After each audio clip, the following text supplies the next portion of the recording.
Assalamualaikum warahmatullahi wabarakatuh. Perkenalkan, nama saya Indo Angke dari Prodi S1 Sistem Informasi. Di sini saya akan mereview pertemuan 1 sampai 7 mata kuliah pengantar keamanan informasi. Untuk pertemuan pertama yaitu keamanan informasi. Apa yang dimaksud dengan keamanan? Keamanan merupakan suatu usaha untuk menghindari timbulnya atau adanya ancaman kejahatan yang akan mengganggu. Apa yang dimaksud dengan informasi? Informasi adalah sekumpulan data atau fakta yang dikelola menjadi suatu yang bermanfaat bagi penerimanya. Selanjutnya, apa yang dimaksud dengan keamanan informasi? Keamanan informasi merupakan suatu perlindungan informasi dari akses, penggunaan, pengungkapan, gangguan, modifikasi, atau penghancuran yang tidak sah untuk memberikan kerahasiaan, integritas, dan ketersediaan informasi. Manfaat keamanan informasi. Keamanan informasi dibutuhkan untuk mengurangi risiko manipulasi data dan perusakan atau penghancuran informasi secara tidak sah. Keamanan informasi penting dilakukan untuk meningkatkan proses bisnis dalam sektor perusahaan. Ancaman terhadap keamanan sistem. Sistem informasi yang modern selalu berada pada kerentanan penyalahgunaan. Perlindungan dalam suatu sistem informasi pengamanan yang merujuk kepada yang pertama itu kebijakan, yang kedua prosedur, yang ketiga pengukuran teknik yang digunakan untuk mencegah akses yang tidak sah, yang keempat penggantian, yang kelima pencurian, 6 kerusakan fisik pada sistem informasi. Sedangkan pengendalian terdiri atas metode, kebijakan, prosedur organisasi yang menjamin keselamatan aset-aset organisasi, ketepatan, dan yang terakhir keandalan catatan rekeningnya serta kepatuhan operasional pada standar-standar manajemen. Baiklah, materi pertemuan 2 itu mengenai kebijakan keamanan sistem informasi.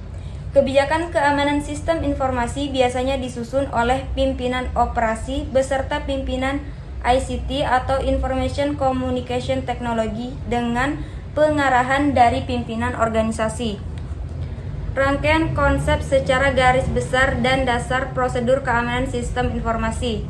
Yang pertama, tanggung jawab semua karyawan, penetapan pemilik sistem informasi, langkah keamanan harus sesuai dengan peraturan dan undang-undang. Antisipasi terhadap kesalahan, pengaksesan ke dalam sistem harus berdasarkan kebutuhan fungsi. Selanjutnya, user harus dapat meyakinkan kebutuhannya untuk dapat mengakses ke sistem sesuai dengan prinsip need to know. Pemilik sistem harus bertanggung jawab atas pemberian akses ini. Selanjutnya, hanya data bisnis yang ditekuni perusahaan yang diperbolehkan untuk diproses di sistem informasi. Sistem komputer milik perusahaan beserta jaringannya hanya diperbolehkan untuk dipakai demi kepentingan bisnis perusahaan. Data perusahaan hanya diperbolehkan dipakai untuk bisnis perusahaan, dan pemilik sistem bertanggung jawab penuh atas pemberian pengaksesan terhadap data tersebut. Pekerjaan yang dilakukan oleh pihak ketiga. Selanjutnya, materi pertemuan 3 yaitu assess risk. Keamanan informasi diperoleh dengan mengimplementasikan bermacam-macam alat kontrol dan juga kebijakan prosedur-prosedur. Langkah awal organisasi harus mempelajari dan terlebih dahulu harus mengevaluasi semua resiko yang akan dihadapi dengan komputerisasi pada perusahaan tersebut. Tujuan utama risk assessment mengidentifikasi proteksi dan kontrol terhadap informasi. Pada saat risk assessment akan ditemukan banyak bagian-bagian abu-abu atau gray area atau bidang yang tidak jelas. Jenis kontrol apa yang cocok untuk ditetapkan? Resiko harus dikelompokkan dalam tingkat kepentingan dan dampak kerusakan yang diakibatkannya. Faktor penentunya adalah 1. Perkiraan resiko kehilangan sumber daya atau dengan sengaja atau tidak sengaja. Perkiraan pentingnya sumber daya atau apa impact-nya. Kategori yang harus dipertimbangkan untuk mengestimasi ancaman terhadap keamanan sistem itu ada hardware, software, data, manusia, dokumentasi, dan persediaan. Selanjutnya materi pertemuan 4 yaitu mengenai tanggung jawab personal. Kategori tanggung jawab pemakaian dan keamanan sistem informasi itu terbagi menjadi dua. Yang pertama tanggung jawab karyawan, yang kedua tanggung jawab manajer. Tanggung jawab setiap karyawan yaitu 1. Mengetahui secara saat untuk bertindak sesuai dengan peraturan keamanan yang berlaku. Yang kedua, melaporkan kepada atasan apabila mengetahui keganjalan-keganjalan atau kekurangan dalam hal keamanan. Yang ketiga, memastikan agar semua informasi yang sensitif mengenai perusahaan tidak akan disebarluaskan yang mengakibatkan kerugian perusahaan. Yang keempat, setelah menerima password, mengganti langsung dan secara teratur sesuai dengan peraturan yang telah ditentukan. Tanggung jawab manajer. Yang pertama, memastikan bahwa semua karyawan bawahan mengetahui tanggung jawab mereka dan peraturan keamanan sistem yang informasi yang berlaku serta monitor. Yang kedua, memastikan agar staf bagiannya memiliki sumber daya dan keahlian yang memadai untuk melaksanakan tanggung jawab mereka untuk keamanan informasi. Yang ketiga, memastikan agar karyawan bawahannya mendapat akses ke sistem sesuai dengan fungsi yang mereka emban. Yang keempat, memastikan pemisahan tugas atau pekerjaan karyawan. Yang kelima, memastikan agar setiap personal mengetahui bagaimana cara pengamanan keamanan berfungsi yang telah diintegrasikan dalam prosedur kerja harian.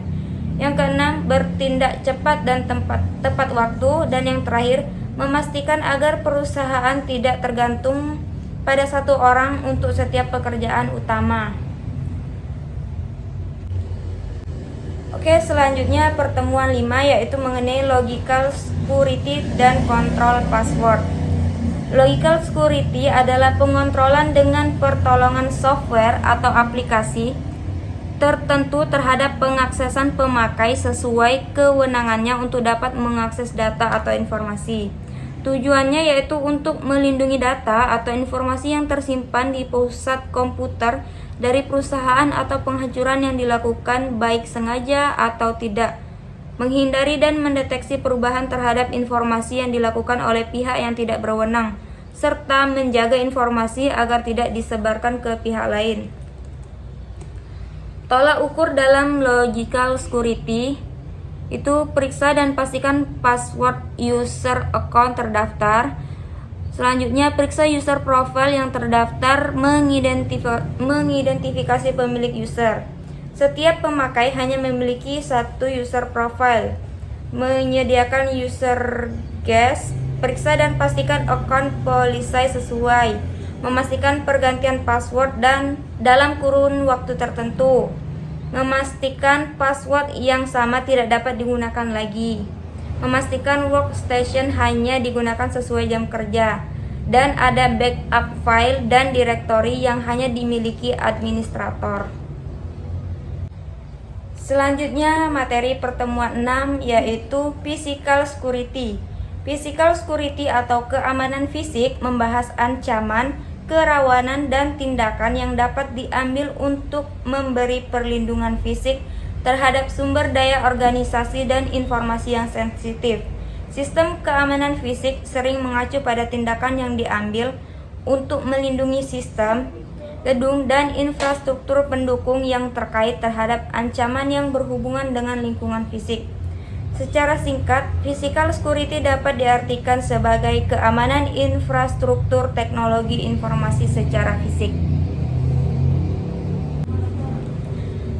Selanjutnya materi pertemuan 7 yaitu prosedur perubahan program. Prosedur perubahan program itu bersifat dinamis, selalu berubah mengikuti perkembangan. Terus mengganti sistem yang lama ke sistem yang berlaku. Dan pemakai adalah faktor pendukung perubahan program.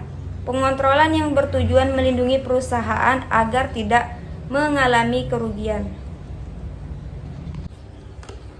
Baiklah, sekian review materi pertemuan 1-7 pengantar keamanan informasi. Saya akhiri. Wassalamualaikum warahmatullahi wabarakatuh.